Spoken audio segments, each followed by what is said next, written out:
In the previous video, we looked into the different forms of businesses, their limitations, and the advantages of company form of business. And also we looked into the different classifications of share capital and the differences between equity share capital and the preference share capital.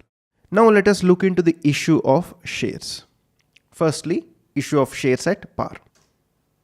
Now this is a crux, meaning this is a standard format which you can use to solve problems based on this type of adjustments. The first stage in any issue of shares would be receipt of application money. In this example, A Limited Company issued 1 lakh equity shares of rupees 10 each at par. Application money being rupees 2. Okay, because the company sometimes might not require entire amount in one go. Therefore, it will allow the shareholders to pay in installments. We are assuming that the company has received applications towards 1 lakh equity shares. So in that case, the company would have received 1 lakh shares into rupees 2 per application money. Therefore, it would have received 2 lakhs. When the company has received 2 lakhs, its asset, that is bank account, is increasing. Therefore, the entry in this case would be bank account debit 2 lakhs to share application account 2 lakhs. Bank is an asset which we already know. If an asset increases, we have to debit it. Likewise, share application is a liability because we have received the money but we haven't yet allotted them anything in return. Therefore, since liability is increasing, the same has to be credited. Once that is done, once we receive the amount, we will now be able to allot the share capital. Since we have received applications to the extent of 1 lakh shares, we can now allot share capital to the shareholders to that extent. Therefore, since share capital is being allotted and the capital rule says if there is any increase in capital that should be credited, we will credit share capital account and debit the share application. This was a liability which we had credited because it increased, and now the same liability is getting reduced because that liability is now getting transferred to share capital account. Therefore, debit share application to share capital account 2 lakhs. Let's say the company, instead of receiving 1 lakh applications for the shares, receives 1,50,000 applications. This is a classic case of oversubscription. That means they will ask the shareholders to apply for 1 lakh shares, but they receive more than 1 lakh shares. In such cases, the company would have to refund the excess amount which it has received. So if the company is refunding such excess amount, the entry would be debit share application account 1 lakh to bank account, because share application is a liability which is getting reduced here and bank account is an asset which is reducing because we are returning the money to the applicants. Continuing the above example, if the company calls up the allotment money of rupees 3 per share, out of 10, rupees 2 has already been called up by way of application, and the next stage is allotment money, wherein the company is asking the shareholders to pay rupees 3. By now, we already know that we have 1 lakh applicants who have already paid the application money. Now we are asking them to pay allotment money. The moment we ask them to pay allotment money, we can create a due entry, meaning so much of amount is due from them. So the due entry in this case would be share allotment account. It's an asset which we are creating temporarily until we receive the money from the shareholders, and credit share capital, because once we receive that money, that will anyway go to share capital itself. Since capital is getting increased, it has to be credited. Now once we pass this entry, after some time the shareholders will pay the money. Once we receive the money, then we'll have to debit bank account because we are receiving the money now. So asset is increasing, so debit bank account, and credit the share allotment, that is the asset is now getting reduced. So we had created 3 lakh asset. Since we have received 3 lakh amount, that asset will now get nullified. So next would be the first call. So we have already received 2 rupees as part of application and 3 rupees as part of allotment. Now would be the first call. In this example, the company has made a first call of rupees 3 per share. So if the company is making a first call, once again there will be a due entry because company is supposed to receive that much money from the shareholders. It will be very similar to the above entry, except that instead of debiting share allotment, we will now be debiting share first call account because the money is due towards share first call account. Once again, 1 lakh shares into rupees 3, 3 lakhs debit increase in asset, and credit share capital increase in capital 3 lakhs. Once we receive the money, once again we will have to debit bank account, debit 3 lakhs. Because we have received that much money, and since this asset is now getting reduced, credit the decrease in asset, share first call account. The last stage in this example would be the second and final call, because As part of application, we have received 2, and as part of allotment 3, and as part of first call, we have received 3 once again. So 2 plus 3 has already been received. That is 8 rupees out of 10 rupees has been received, and only 2 rupees is pending from the applicants. So now the company has made the last call, that is second and final call. Once again, we'll have to pass the due entry, share second and final call account, 1 lakh shares into rupees 2 lakhs, temporary increase in asset, so debit. To share capital account, credit increase in capital. Once we receive the money, debit bank to share second and final call account. Since we have received the money, debit increase in asset. In the previous example, we looked at the issue of shares at par, wherein 1 lakh equity shares were issued at rupees 10 per share. In this example, let us look at the issue of shares at premium. That is where the issue price is more than the face value. So we'll take the same example, that is 1 lakh shares, but instead of being issued at rupees 10 per share, now it is being issued at rupees 11 per share. So therefore the issue price has now become 11 as against the face value price of rupees 10. Therefore the difference of rupee 1 will be treated as securities premium or premium on issue of shares. Note that the application entry, that is both receipt and allotment of share capital, will remain as it is, because if nothing else is mentioned in the problem, we are assuming that premium will always be collected as part of the allotment stage. Therefore, the entry in this case would be share allotment account, because it's an asset which we are creating, as that much amount is due from the shareholders. 1 lakh shares into rupees 4 per share. Instead of 3, now it has become 4 because there is premium of rupee 1 as well. So 4 lakh is the amount due from shareholders. But towards what? Now we have to split that into 2 items. One is securities premium account, because the amount collected as premium should be transferred to this account. This is a liability as we had discussed in the previous video. So since it's a liability and since it is increasing, it will be credited to the extent of 1 lakh into rupees 1 per share. That is 1 lakh rupees itself. And lastly, credit share capital as well, because we have to allot capital to that extent. Out of that 4 rupees, 3 rupees goes towards capital. Therefore, since capital is increasing, we have to credit 3 lakh rupees. Receipt entry for the allotment will remain the same as well, because we would be receiving 4 lakhs as against 3 lakhs in the previous example. The entry would still be debit bank account, credit share allotment account, only the amount would change. Now let us look at issue of shares at discounted rate. So what do we mean by issue of shares at discounted price? When the shares are issued at a price lower than the face value, then those shares are said to be issued at a discounted price. Face value will be less than issue price. Therefore, the difference would be treated as discount amount. But after the introduction of Companies Act 2013, especially the section 53 of Companies Act, shares can no longer be issued at a discounted price. Therefore, any issue of shares at a discounted price will be declared as void, except in case of sweat equity shares. We'll look into that aspect later. Now let us look at undersubscription of shares. So what do we understand by undersubscription? When the number of shares applied for by the public is less than the number of shares issued by the company, then that will be known as undersubscription of shares. Let's say the company had issued 1 lakh equity shares and it received only 90,000 applications from the public. In that case, it is undersubscription. SEBI, that is Securities Exchange Board of India, has fixed a minimum subscription limit as well. If any IPO does not get that minimum subscription from the applicants, then that IPO would be deemed as null and void. The limit fixed by SEBI is 90% of the issued amount. If 1 lakh worth of shares is issued by any company, and if only 80,000 worth of shares is subscribed by public, then that company's IPO would be declared as null and void. But if it receives at least about 90% of issued amount, then that IPO would see the light of the day.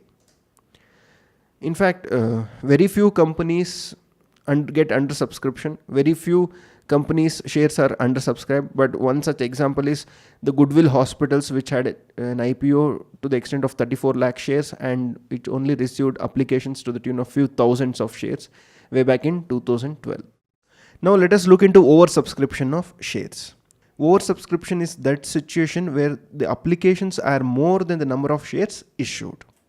For example, if the company issues 1 lakh shares and if the applications received by the company is 1,50,000, then that is a case of oversubscription. Once again, as we can see here, when the number of shares applied for exceeds the number of shares issued, that is 1,50,000 as against 1 lakh. That excess amount will be allotted by the directors on a reasonable basis, that is pro rata basis, wherein if you apply for 5 shares, you might get 2 or you might get 3. That is called pro rata basis of allotment. That will be decided by the directors. Moreover, as per the SEBI procedure, following 3 things should be adopted, either of these 3. First is total rejection of some applications. Let's say you have received 150 as against 1. In such cases, the company can totally and outrightly reject the excess 50,000 applications. Or acceptance of some applications. That's the other face of the same coin, wherein you reject few and you accept some. Or we can allot on the basis of pro rata allotment. Or what we can do is we can allot shares based on the pro rata basis. So if you take the same example of 1,50,000 and 1 lakh, let's say 1 lakh shares were invited by the company and received was 1,50,000. The company can totally reject some applications outrightly, say 25,000. So remaining is 1,25,000. Now, acceptance of some applications. What we do is out of 150, we have only accepted 125. So, but we only have 1 lakh shares to allot. In such cases, what we will do is we will make use of pro rata allotment method, wherein we are proportionally allotting shares to the applicants. If you apply for 125, you will get 100 shares. That is ratio of 5:4. Apply for 5, get only 4. So oversubscription is something which happens naturally. Only the number of times a particular IPO is oversubscribed changes. Sometimes a particular IPO will be oversubscribed many times, like in the case of S-Change, where it was almost oversubscribed 60 times. And in some cases, it will be oversubscribed only 1.5 times, 2 times, etc. Now let us look at an example of pro rata allotment of shares. This is once again a crux, and this format can be utilized wherever you encounter a pro rata based type of allotment of shares. So let us look at the example. A limited company issued 1 lakh shares of rupees 10 each. Rupees 3 on application, rupees 2 on allotment, and rupees 5 on first and last call. Now, towards those 1 lakh shares which it invited, the company received 1,50,000 shares. The company accepted only 1,25,000 applications, out of which towards 75,000 applications it allotted in full. So if you had applied for 1 share, you would have got 1 share. Towards the remaining 50,000 applications, it allotted on a pro rata basis only 25,000 shares. That means if you apply for 2, you will only get 1. 2:1. Whereas here in the category 1, it is complete allotment. And the last category is complete rejection, wherein even if you applied for any share, you wouldn't be allotted any share because those 25,000 shares were outrightly rejected. Now let us look into the journal entry which we have to pass for the same. First of all, let's receive the money because we don't have any control over this. So how many applications did we receive? 1,50,000. What was the application money? Rupees 3. Therefore, we have received 4,50,000. And credit the liability, increase in liability, that is share application, 4,50,000. Now, how do we appropriate or apportion this 4,50,000? That is the question. First of all, we have to debit the share application account, 4,50,000, once we try to appropriate the same. Credit share capital. See, we only have 1 lakh shares to be issued at the rate of rupees 3. Therefore, we have to credit that much to share capital account. But in that 1 lakh, there are 2 types of shares. 75,000 shares or applications to which we have allotted in full, and 50,000 applications for which we have only allotted 25,000 shares. Therefore, 75 plus 25 into 3 lakh rupees. And whatever the excess which we have received from category 2, that is 2:1 pro rata allotment, will now be apportioned towards share allotment account. excess money received towards those 25,000 shares, rupees 75,000, will be credited to share allotment account. We have already created this liability, though we have not yet asked the public to pay the money for share allotment, because at the time of application itself, we have now received the allotment money as well to the extent of these many shares. And lastly, the rejection, that is outright rejection of 25,000 applications. So since we are returning the money, we have to credit bank account to the extent of 75,000. Now let us look at calls in advance and calls in arrears. What is calls in advance? It is the money received by the company in advance from the shareholders. That is, though the money is not yet due from them, that is from the shareholders, the company has already received that money. For example, let's say the company has not yet made the first call, but the shareholder has already paid that first call money along with the allotment stage money itself. Then it is said to be calls in advance. Calls in advance will be a liability to the company, because though it is not yet due, it has already received the same. But it should be noted that no dividend should be paid on such calls in advance. But as per table F, it is said that the company is liable to pay interest but not exceeding 12% per annum to the shareholder. Likewise, we have calls in arrears as well. Calls in arrears is kind of opposite of what is calls in advance. That is, if the shareholder defaults in sending the call money to the company within the appointed date, then that is said to be the calls in arrears. For example, the company has called the first call money, but the shareholder hasn't yet paid that call money. Then it becomes calls in arrears for the company, because that money was due from the shareholder, but they have not yet paid the same. Again, as per table F, the shareholder will be liable to pay the interest at not exceeding 10% per annum, or as the board may determine. Now let us look at a problem based on calls in advance. Again, this is a crux. That means you can follow this format for pretty much any problem involving calls in advance. Let us look at the problem first. A Limited made a call on 1 lakh shares for rupees 3 per share for the first call, but it received rupees 3,50,000. Here itself we can notice that there is an advance. They were supposed to receive 1 lakh into 3, that is rupees 3 lakhs, but they received 3,50,000. That is rupees 50,000 is the calls in advance. And they also made a second and final call after 2 months for rupees 2. Interest on calls in advance is paid at 5%, they say. Now let's look at the journal entries. First of all, we have to pass the receipt entry. So whenever we receive money from the shareholders, our bank balance will increase. Therefore, if asset increases, we have to debit. So therefore, debit bank account. 2. Share first call 1 lakh into 3, because we had already created an asset, and now at the time of passing due entry, now that asset is getting reversed or nullified to the extent of 3 lakhs, because only that much was due from the shareholders. Whatever is the difference between these two, that is 50,000, will now be treated as calls in advance. Calls in advance is a temporary liability. So this calls in advance will be apportioned to the next, that is the second and final call.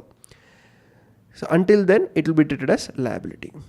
After this, the company also made a second and final call after 2 months for rupees 2 per share. Now let us look at the second call. First, we have to pass the due entry.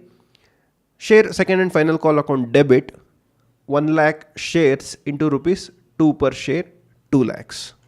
To share capital 2 lakhs. But before we pass the receipt entry, we have to adjust the calls in advance against the second and final call. So let's adjust this. So it had become a liability. Now that we are utilizing that liability towards second and final call, we have to decrease that liability. Therefore, decrease in liability has to be debited. So debit calls in advance 50,000 to second and final call. We are apportioning that 50,000 towards second and final call. After this, we will receive the balance money, that is 1,50,000. After this, we will receive the balance money, that is 1,50,000. So debit bank, because increase in asset, and credit share second and final call, decrease in asset. Lastly, we have to pay interest on calls in advance as well, because we had received calls in advance and we kept that amount for 2 months. Therefore, on that advance money of 50,000, we have to pay at the rate of 5% per annum for 2 months, which comes to 417. Therefore, in this case, the entry would be debit interest on calls in advance 417, It's an expenditure, therefore increase in expenditure should be debited to bank account, because decrease in asset, since we are making that payment, our bank account is getting reduced, therefore credit bank account. Now let us look at problems based on calls in arrears. A Limited made a call on 10,000 shares for rupees 3 per share, but there was arrears to the extent of 1,000 shares, totaling to 3,000 rupees. The arrears money was received after 2 months. Interest on calls in advance is paid at 5% per annum. If you look at the entries, first we have to pass entry for the amount received. Debit bank, increase in asset once again. 10,000 into 3, we were supposed to receive 1 lakh, but we did not receive to the extent of 1,000 shares, that is 1,000 into 3, 3,000. Therefore, we only received 97,000, therefore bank has been debited only to the extent of 97,000. Next comes that 3,000 which was not received. That is nothing but an asset which we are creating in the name of calls in arrears, because it is nothing but the money which we were supposed to receive but we did not receive. And finally, credit the decrease in asset. We would have already debited share first call account at the time of due entry. Now that thing is being reversed here.